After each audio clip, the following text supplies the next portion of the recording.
On this episode, Dad sews a buttonhole with a buttonhole foot. Dad sews! Dad sews! Dad sews! Dad sews! Dad sews! Dad sews! This is how it goes with Dad sews!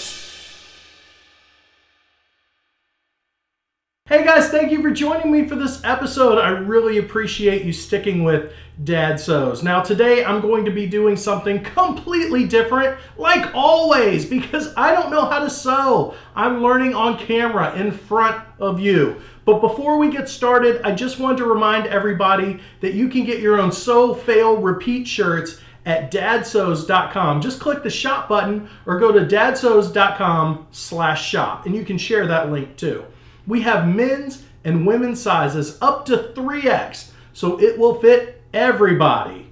Okay, it'll fit most bodies, but go to dadsews.com/shop to get your own. We have a limited print run, so get them before they're gone. And thanks for everyone that's already purchased one of our shirts. It's great to get the Dad Sews name out there. All right, commercial over. Today we are sewing using a buttonhole foot. Now again, I have never done this before, but my Singer machine came with a buttonhole foot and I'm gonna use it. Now what am I sewing a buttonhole on? Well, I have a piece of fabric that doesn't need a button. So why do I need a buttonhole? Well, my son and I make our own podcast at whatarewewatching.com where I watch crazy kid shows that he loves and then I just make fun of them for about 20 minutes and he tries to defend if they're good or not, and they're not. But we do live broadcasts of our podcast in front of kids and in schools in the area, and we take a table along with us, and I have added a stretchy black cover to that podcasting table. Well, we have microphone arms that go in that table, and I now need a hole in that cover. And I don't want the holes to rip, so I thought, hey, why not get out that buttonhole foot and give that a try? All right, let's look at the foot and see how this thing works. All right, the buttonhole foot is an all-in-one mechanism. Everything you need comes with it, minus the button. You just take the buttonhole foot and you slide it apart like so. Then you take your button. Now I'm not going to be using a button, so I'm going to use this quarter as a placeholder, and then you squeeze it together, and it's got this nice little piece of foam, it cushions it, it's nice and tight, and there you have your buttonhole setting. Okay, now since I'm using stretchy material, I'm going to add some stability to my buttonhole with cording. But I don't actually have a proper piece of cording. I do have a piece of yarn.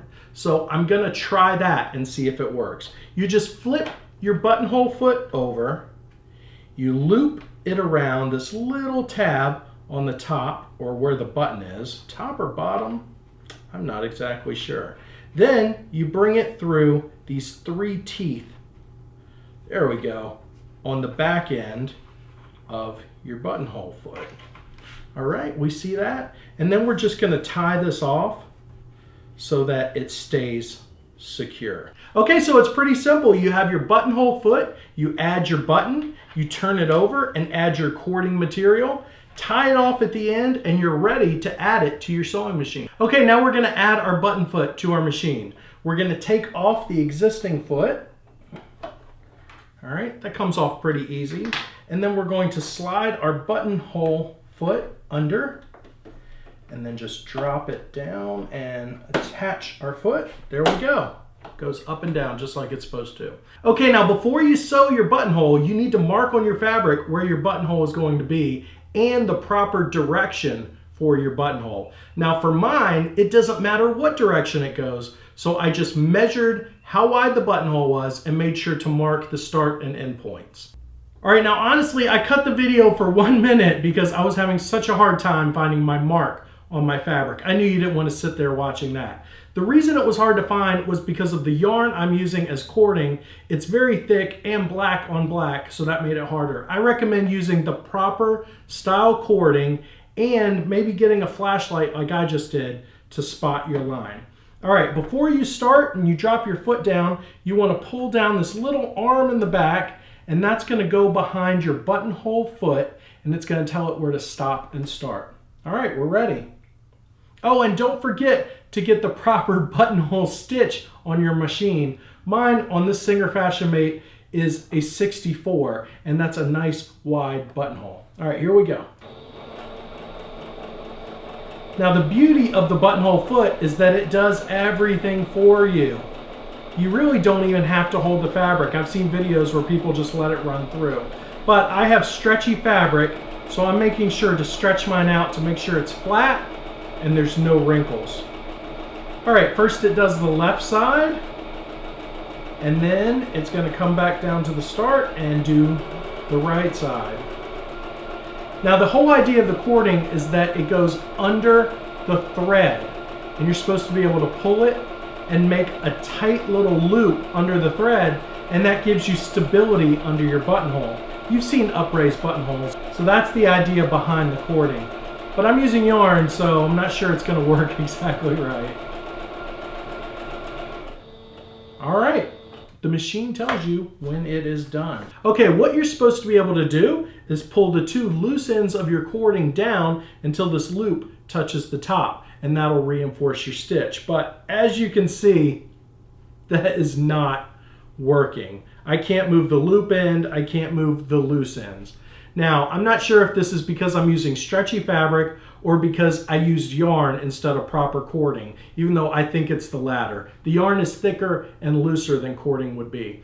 But my machine might not be doing a great job of moving back and forth over where the cording is supposed to be as well. So I really need to try it with a proper piece of cording and check that out. All I'm going to do is snip the ends with my Fisker shears. All right. And then we have a solid buttonhole. Now, if I was doing this on clothing and it had screwed up like this, you'd be seeing one of my fail videos that everybody knows me for. All right, now what you want to do is take a safety pin and pin it at the top of your buttonhole. It's called the bar tack.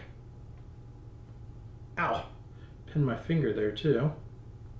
All right, and then you're going to take your seam ripper and you're just going to rip the fabric between the buttonhole. Now you can't go back from here, so make sure you did everything right. The safety pin will keep you from ripping right through your buttonhole. And there we go. We have a perfect buttonhole. Ha! How cool is that?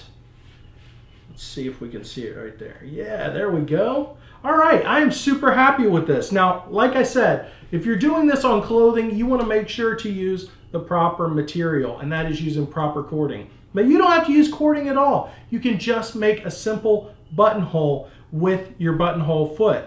I just wanted to use the cording to reinforce it.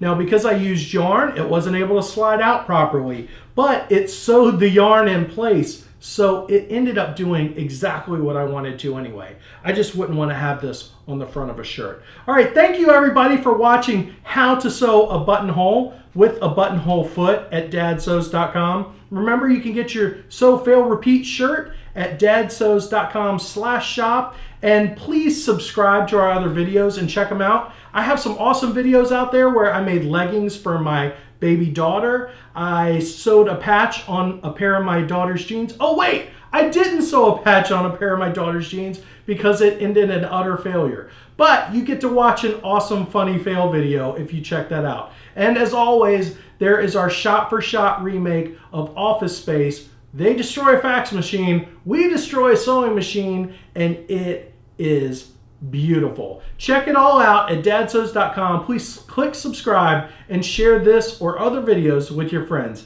Thank you very much, and I will see you next time. This production is brought to you by the Plaid Dad Blog Podcast Network. For more information, visit plaiddadblog.com.